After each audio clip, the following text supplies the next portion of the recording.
국정원 부정선거 축소 보도. 여야는 오늘도 충돌했습니다. 정치권은 정면 격돌로 치닫고 있습니다. 거친 공방전은 오늘도 계속됐습니다. 민생입법은 또 표류하는 것 아니냐라는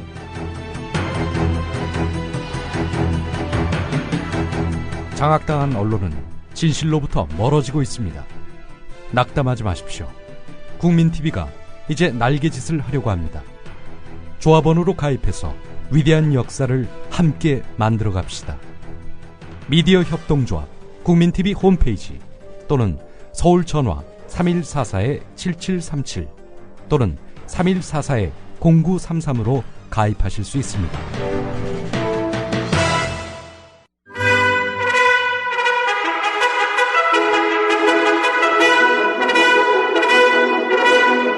국민TV 라디오 정오종합뉴스.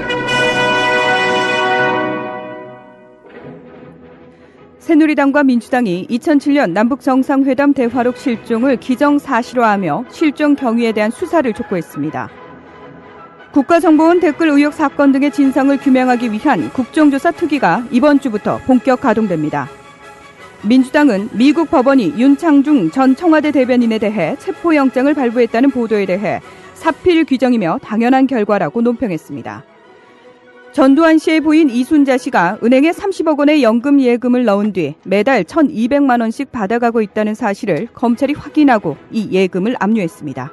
이상은 이 시간 주요 뉴스입니다.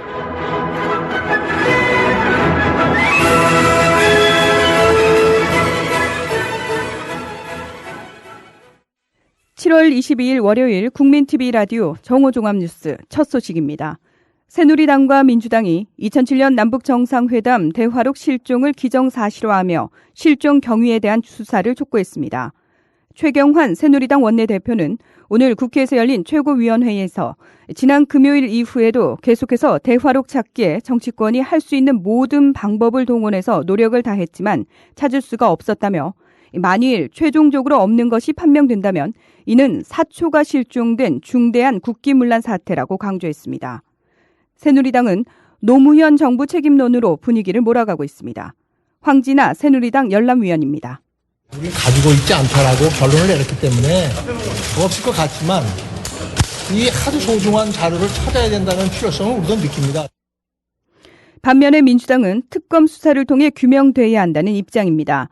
홍영표 민주당 의원은 국가의 사초라고 할 수 있는 기록물들이 이렇게 부실하게 관리되고 있다면 과연 원인이 어디에 있고 또 누가 책임을 져야 될 것인지 이런 것을 반드시 밝혀야 된다며 필요하다면 특검 같은 것이 오히려 더 낫다고 생각한다며 특검 수사를 주장했습니다. 아울러 왜냐하면 검찰은 일정한 재척 사유가 있다고 본다며 그렇기 때문에 특검을 통해서라도 반드시 밝혀야 된다고 생각을 한다며 거듭 특검 수사를 주장했습니다. 노무현 전 대통령이 퇴임 시 봉화마을로 가져갔다가 반납한 대통령 기록물 사본의 봉인이 무단으로 해제됐다고 주장한 홍영표 의원은 봉화의 이지원이 지난번에 봉인 해제되고 누군가 들어가서 이걸 작업했고 이런 것을 보면서 전문가들은 이게 어떻게 보면 전체적인 시스템의 신뢰를 전혀 할 수가 없다며 이지원을 통한 진상규명에도 회의적인 입장을 표시했습니다. 홍영표 의원입니다. 대통령 기록관 측은 봉화, 이지원 시스템 봉인을 해제하고 접속한 경위에 대해 분명하게 해명해야 합니다. 아울러 밝혀진 2건 이외에 추가로 접속한 사실이 없는지 신뢰할 만한 방식의 확인 작업 또한 즉각 이루어져야 할 것입니다. 한편 민주당은 국가기록원의 부실 관리 문제를 쟁점화하고 있습니다. 박용진 대변인의 말을 들어보시겠습니다. 남북 정상회담 대화록 실종 사건뿐 아니라 모든 국가기록의 정상적 관리가 되고 있는지 의심하게 하고 있습니다. 국가정보원 댓글 의혹 사건 등의 진상을 규명하기 위한 국정조사 특위가 이번 주부터 본격 가동됩니다. 오는 24일 법무부를 시작으로 경찰청과 국정원 순으로 기관 보고를 받고 다음 달 15일까지 현장 방문과 증인 청문회 등이 이어지는 방식입니다. 기관 보고의 경우 사안별로 여야의 주안점이 달라 격돌이 점쳐집니다. 경찰청만 놓고 봐도 야권은 경찰 수뇌부의 사건 개입 의혹을 집중 추궁할 방침이지만 여권은 국정원 여직원 강금 논란이나 이른바 매관 매직 의혹 등을 쟁점화할 계획입니다. 국정원 기관 보고는 공개할지 여부를 놓고도 여야 간 접점을 찾지 못하고 있습니다. 청문회로 불러낼 증인을 선정하는 문제는 가장 큰 쟁점입니다. 민주당은 검찰이 기소한 원세훈 전 국정원장과 김용판 전 서울경찰청장은 물론 이명박 전 대통령까지 증인으로 요구하고 있습니다. 진선미 의원입니다. 국정원 국정조사에서 반드시 이명박 전 대통령을 증인으로 채택해서 국정원의 불법적 정치 개입의 원인이 무엇인지를 밝히는 것이 마땅하다고 하겠습니다. 반면 새누리당은 정쟁적인 증인 채택 공세에는 응하지 않겠다는 입장입니다. 특히 여당 간사인 새누리당 권성동 의원은 연합뉴스와 통화에서 민주당에서 신청한 증인을 보면 사건과 무관한 사람들도 많다며 정치 공세적 조사에는 절대 응할 수 없다고 말했습니다. 민주당은 미국 법원이 윤창중 전 청와대 대변인에 대해 체포영장을 발부했다는 보도에 대해 사필 규정이며 당연한 결과라고 논평했습니다. 유승희 민주당 전국 여성위원장은 성명을 통해 이같이 말하며 미국 수사당국이 경범죄로 결론 내려 윤 씨가 한미 범죄인 인도조약의 대상이 아니라 하더라도 대한민국 대통령의 대변인 신분으로 중대한 공무를 수행 중에 저지른 범죄이니만큼 윤창중 전 대변인은 피해자와 국민들께 사죄하는 마음으로 미국 현지 수사에 성실히 임해야 할 것이라고 압박했습니다. 유승희 의원의 말입니다. 아울러 윤창중 성추행 사건을 조직적으로 은폐하고 또 도주를 지원했다는 의혹을 받고 있는 미국 주미문화원 대사관 관계자들에 대해서도 정부 차원의 성실한 조사가 필요합니다. 사실관계를 낱낱이 밝히고 징계 조치를 빨리 해야 합니다. 정부는 국민들이 윤창중 전 대변인의 천인 공노할 범죄에 대해서는 물론이고 무책임하게 나 몰라라 하는 청와대와 그리고 관계 정부 부처에 대해서 국민들이 더욱더 분노하고 있습니다. 다 잊고 있을 거라고 생각하시면 큰 오산입니다. 전두환 씨의 부인 이순자 씨가 은행에 30억 원의 연금 예금을 넣은 뒤 매달 1,200만 원씩 받아가고 있다는 사실을 검찰이 확인하고 이 예금을 압류했습니다. 한겨레에 따르면 서울중앙지검 전두환 일가 미납추징금 특별집행팀은 이순자 씨가 서울 대현동에 있는 NH농협은행 신촌지점에 30억 원의 연금 정기 예금에 가입한 뒤 매달 1,200만 원씩 받아가는 사실을 확인하고 최근 법원으로부터 압수수색 영장을 발부받아 이 씨의 예금을 압류했습니다.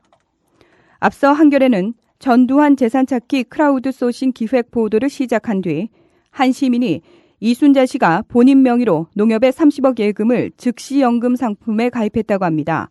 한 달 수령액이 정확히는 기억나지 않지만 1,300만 원가량 된다고 그랬던 것 같습니다. 라고 한겨레에 제보를 해왔다고 전했습니다.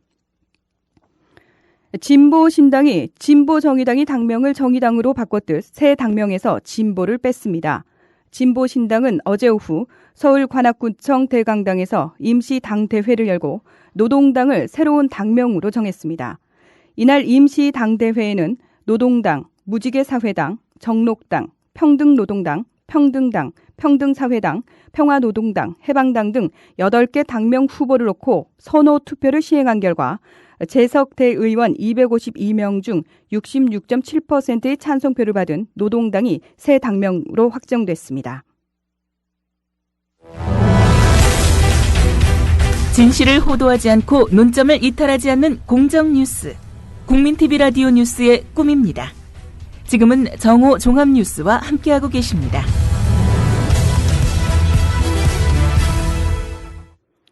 국민TV 라디오 논평입니다. 오늘은 아무 말도 하지 않는 그것이 죄라는 주제로 본방송 서영석 이사의 논평이 이어지겠습니다. 네, 요즘 국정원 선거 개입을 규탄하는 집회에 어김없이 기자들이 모입니다. 2만 명이 넘는 시민들이 운집한 국정원 규탄에 기자들이 나오지 않을 도리는 없는 거죠. 하지만 그 기자들의 뒤통수에 모질게 박히는 대못질이 있습니다. KBS 기자들 빼라! MBC 기자들 빼라! 조중동 종편 기자들 빼라! 그래도 기사 한 줄 내보내는 SBS는 안심입니까? 시민들의 시위 집회 현장에서 기자들이 매를 맞은 적도 있습니다. 카메라가 부서지기도 했습니다. 회사 이름을 밝히지도 못합니다. 남의 회사 기자를 사칭하기도 합니다. 대중 앞에서 얻어터지는 개망신을 당하는 것보다도 거짓말로 모면하는 것이 낫다는 생각이겠지만 그 거짓말을 하는 기자의 가슴 얼마나 찢어지겠습니까? 현장에서 만나는 기자들 눈이 마주치면 오히려 눈을 피합니다. 그들도 호소합니다. 누군들 이 짓 하고 싶어서 하느냐고요. 그걸 왜 모르겠습니까? 옛날 독재 시절 저희들도 당해봤습니다. 그러나 어쩌겠습니까? 지금 국민들은 이 기자들을 용서할 수가 없습니다. 야당 의원들의 기자회견에 여당의 실세가 20년은 집권해야 나라가 제대로 된다는 말을 거침없이 합니다. 장기 집권의 계획이 서 있다고 장담합니다. 이 얼마나 끔찍한 소리입니까? 누구 맘대로 20년 집권이며 장기 집권을 합니까? 계획이 서 있다는 오만불선은 또 뭡니까?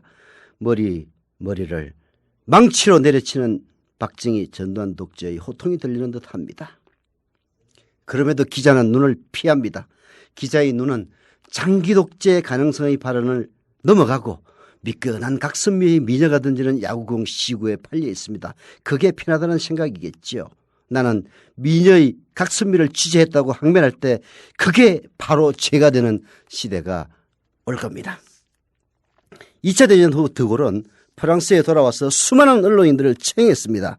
그들은 처형당하면서 항변했습니다. 난 아무 일도 하지 않았다. 그러나 드골은 얘기했습니다. 그게 바로 죄다. 언론인이 침묵했다는 것이 왜 처형의 이유가 되느냐.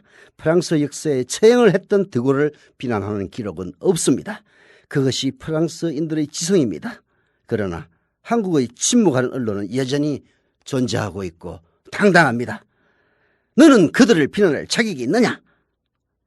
먹고 살기 위해서 독재를 찬양했다. 이렇게 변명을 합니다. 그래서 박정희 만세를 불렀다고 할 겁니다. 5.16 찬양 중계방송의 대본을 썼다고 할 겁니다. 그게 변명이 됩니까? 그것으로 처형을 받는다면 받아들일 수밖에 없는 거죠. 도둑도 도둑질이 죄라는 것은 압니다. 이 참담한 현실을 지켜보면서 침묵이나 방관자가 될 수밖에 없는 기자들. 바로 자기 자신에게 불을 지르는 것이나 다름이 없죠. 가슴 속에서 고통받는 양심이 불쌍하다는 생각을 하십시오. 기자들이 고발하는 한 줄의 정의로운 기사가 국민들에게 얼마나 용기를 주는지 알아야 합니다. 기자들이 쓰는 반민주 세력을 비판하는 한마디의 말이 반민주 세력들의 망동을 어떻게 제어하는지 생각해야 합니다. 침묵하는 죄로 총살형을 당한 프랑스 기자들도 괴로워했습니다. 침묵이 면죄부인 줄 알았지만 드골은 용서하지 않았고 프랑스 국민들도 용서하지 않았습니다. 대한민국 국민들도 용서하지 않을 겁니다. 나는 아무 말도 하지 않았다. 그게 바로 죄입니다. 지금 청계광장을 나가보면은 오른쪽에 왼쪽에 동아일보 서울신문이 있습니다. 시민들이 그들을 심판할 날이 올 겁니다. 라디오 논평이었습니다. 이 논평은 페이스북 장기석 님의 글을 요약 편집한 그림을 밝힙니다. 다음 소식입니다. 신세계 이마트의 노조원 불법 사찰과 노조 설립 방해 의혹과 관련해 조사를 받아온 정용진 신세계 부회장과 허인철 이마트 대표가 기소 의견 대상에서 제외됐습니다. 서울고용노동청은 이마트 사측의 부당노동 행위 수사 결과 최병렬 전 대표 등 이마트 임직원 14명에 대해 기소 의견으로 검찰에 송치했다고 밝혔습니다. 서울고용청 권혁태 청장은 이들은 노조 설립을 전후해 단계별 대응 방안을 마련해 시행하는 등 조직적인 부당노동 행위를 한 것으로 밝혀졌다고 설명했습니다. 서울 지역 현재 기온 25.5도입니다. 국민TV 라디오 정오종합뉴스를 마칩니다. 문희정이었습니다.